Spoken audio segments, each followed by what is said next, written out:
Welcome back.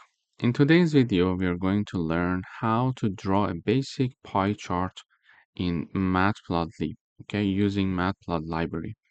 So in order to do that, first of all, we're going to import the library that is necessary for plotting, which is Matplotlib library. Then we are going to discuss the sizes representing the portion of the whole, okay?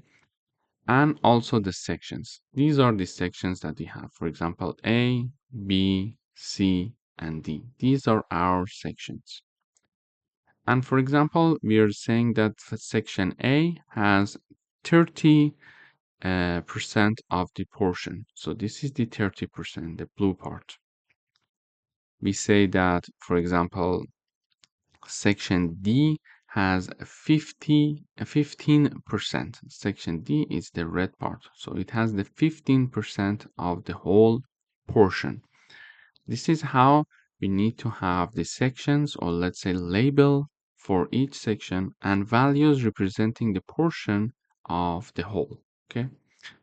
Then, as always, we are going to discuss the size of our figure here. The size of our figure is here. So we are having a figure 4 by 4. And finally, to plot our pie chart, we are going to have the PIE function.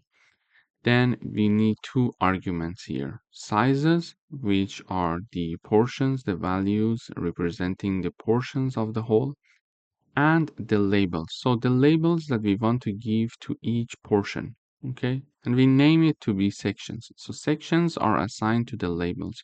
It means that we're going to have A, B, C, and D. So instead of having the sections, if I write down something like 1, 2, 3, and 4, here we see that 1, 2, 3, and 4 are the labels for our sections. But we don't want to have that.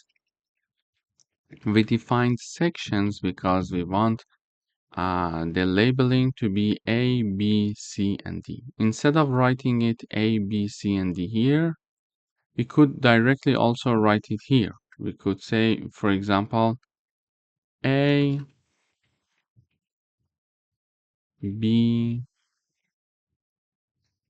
C, and D. So if I run the code, we see the same results. But it's easier to define these labels in a section separately here, and then assign the variable name simply here.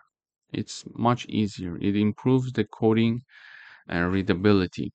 We define the labels here separately.